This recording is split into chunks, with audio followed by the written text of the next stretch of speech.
les doy una bienvenida a la asignatura de Electrónica 2. En este caso vamos a arrancar con una clase introductoria que también incluye un repaso de los temas pertinentes que se vieron en la asignatura anterior, que sería Electrónica 1. Para iniciar vamos a hacer un repaso rápido sobre lo que constituyen los semiconductores. ¿Para qué sirven y qué son los semiconductores? Básicamente son la pieza fundamental o el ingrediente principal para poder obtener todos los avances electrónicos tecnológicos de hoy en día. Cualquier dispositivo electrónico, por complejo que sea, está basado en esos materiales que llamamos semiconductores. Acá tenemos un ejemplo de una imagen con muchísimos tipos de aparatos, algunos ya un poco obsoletos, otros más o menos, pero básicamente nos hace ver que cualquier aparato electrónico aplica en este esquema que estamos trabajando. Internamente, los aparatos electrónicos tienen placas de circuito con todo tipo de componentes adheridos a dichas placas, pero los principales son los microprocesadores, microcontroladores, circuitos integrados de todas las variedades que se puedan encontrar. Esos dispositivos son los que hacen funcionar realmente nuestros diferentes aparatos, sean computadoras, sean teléfonos celulares. Todos están basados en microprocesadores, microcontroladores, circuitos integrados, etc.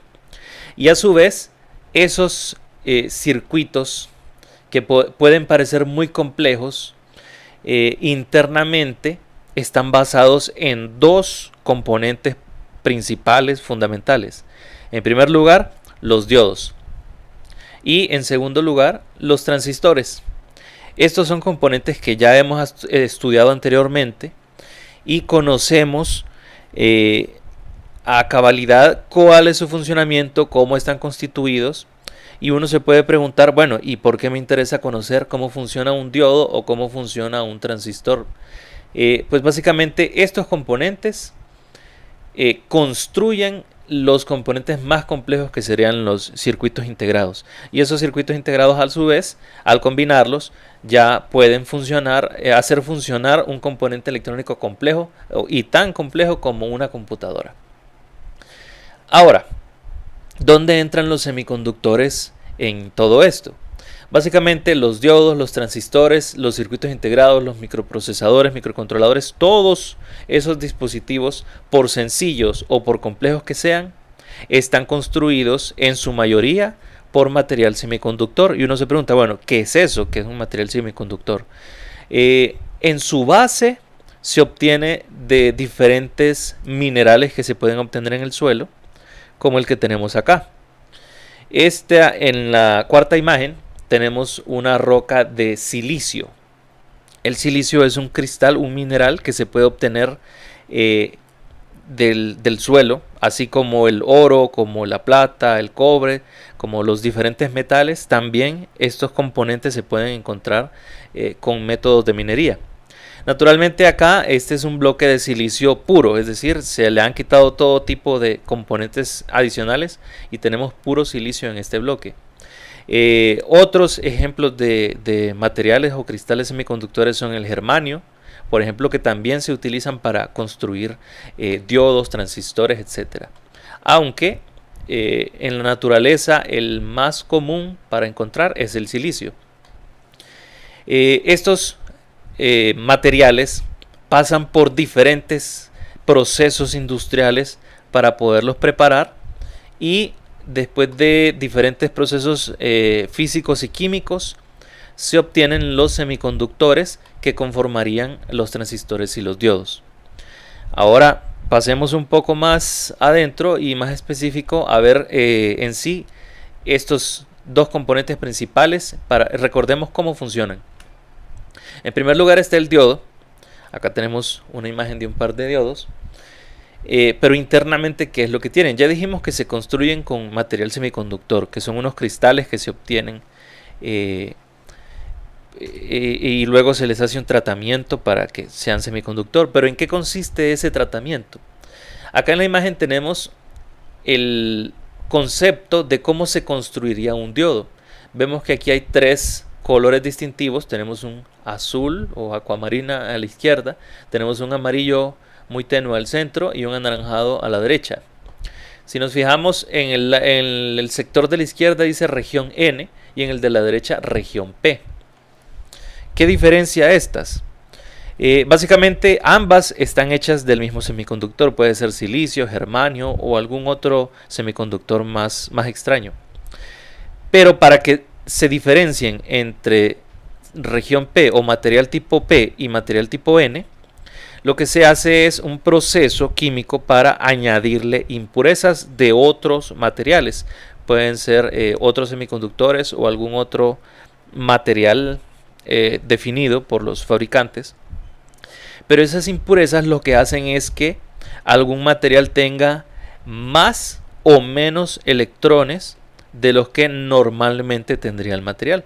Sabemos que los materiales usualmente tienen un balance de electrones, tienen cierta cantidad de electrones y esa carga de electrones es igual a la carga de cargas positivas en este caso, porque los electrones son negativos y entonces debería tener la igualdad de cargas positivas y negativas y se mantiene en un balance. Eso sería normalmente en un material y ahí incluimos un semiconductor puro, bueno, o el silicio puro tiene ese balance entre cargas positivas y negativas. Pero cuando añadimos las impurezas podemos hacer dos efectos, o que queden más cargas negativas que positivas, o el contrario, que queden más cargas positivas que negativas, teniendo ese material un desbalance entre sus cargas. El material de tipo P asumiríamos entonces nosotros que tiene menos cargas negativas que positivas. Es decir, las positivas son mayoritarias en el material de tipo P. Y en el material de tipo N, las cargas negativas son la mayoría.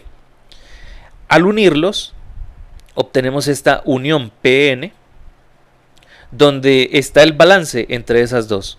Es decir, las cargas negativas que sobran en el material N se vienen a esta región y las cargas positivas que sobran en esta otra región, en la positiva, se vienen aquí a la unión y chocan y impiden el paso entre ellas.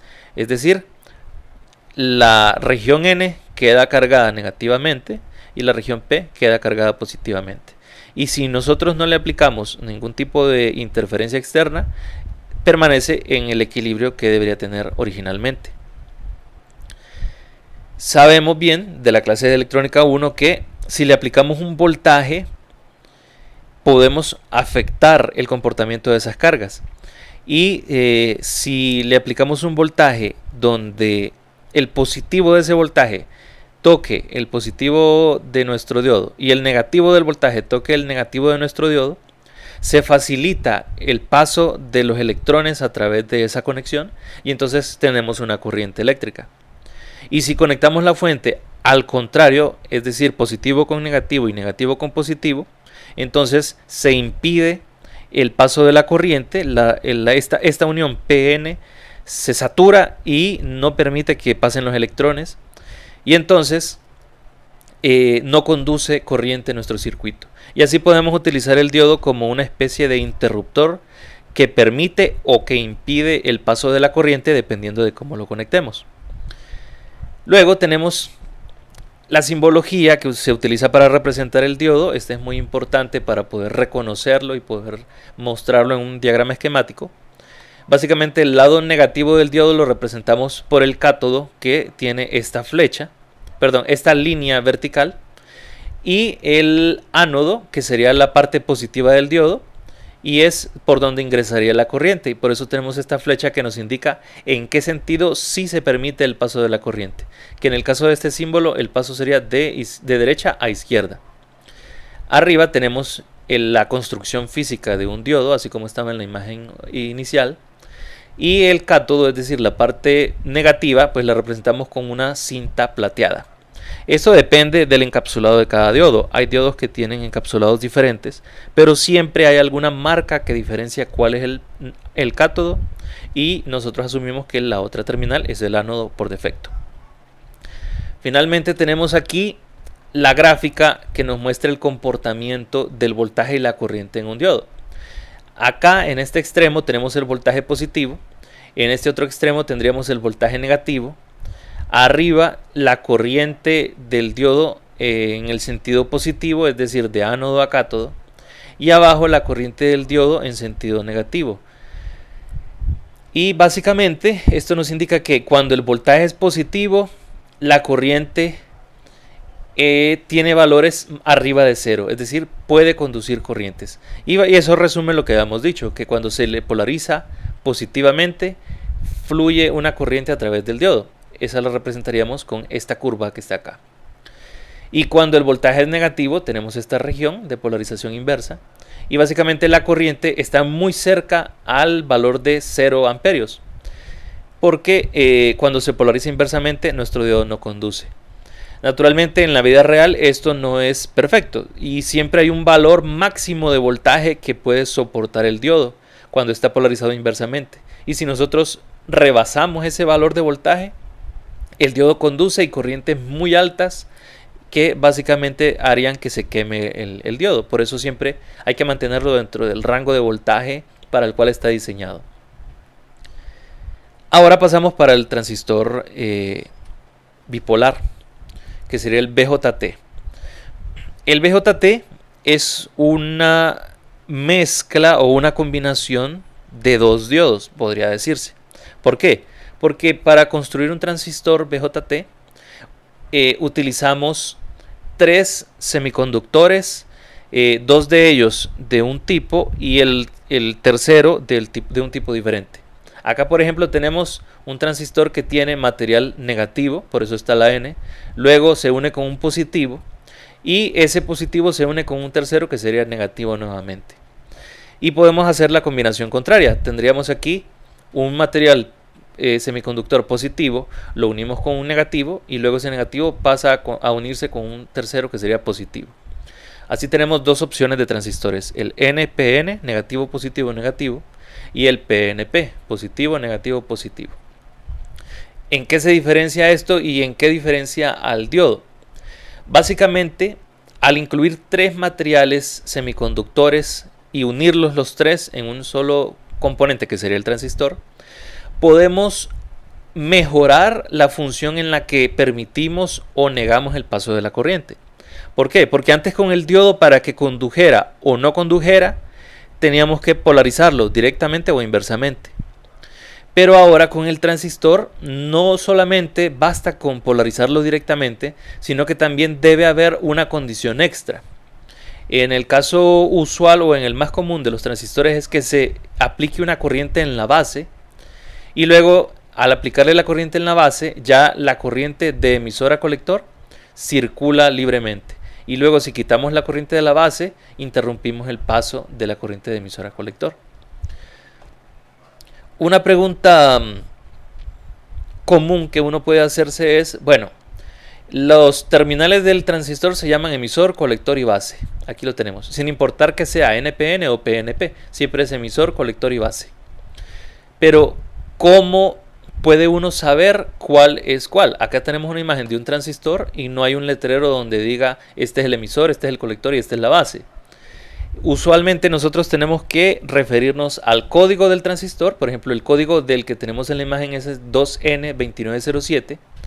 Buscamos ese código en la página web del fabricante o diferentes páginas web donde se pueden encontrar la información de equipos electrónicos y vamos a encontrar siempre una hoja de especificaciones diseñada por el fabricante y donde especifica muchísimas de las características del componente y especialmente la distribución de los pines de su dispositivo. Entonces debe tener un dibujo donde muestre cuál es la base, cuál es el colector y cuál es el emisor. Y ya con eso nosotros podemos conectarlo de forma correcta. Acá tenemos el símbolo del NPN y luego el símbolo del PNP. La principal diferencia podemos notar que es el sentido de la corriente del emisor. En el NPN la corriente del emisor va en salida, es decir, desde el dispositivo sale a través del emisor. Y en el PNP es el contrario, es decir, el emisor es una terminal para ingreso de corriente. Eso nos va a ser muy útil cuando veamos las diferentes configuraciones del transistor, porque en una configuración podemos utilizar más fácilmente el NPN y en otra configuración podemos utilizar más fácilmente el PNP, dependiendo del sentido que queramos nosotros que tenga la corriente en el emisor. Básicamente lo que vamos a ver es que se le va a aplicar una corriente, ya sea en la base o alguna de las otras terminales, pero vamos a aplicar una pequeña corriente en una terminal y eso va a permitir el paso de una corriente más grande en las otras terminales. Y ese es el principio fundamental del transistor, pero que va a abrir un gran panorama a diferentes aplicaciones. Y eso lo vamos a ver más adelante.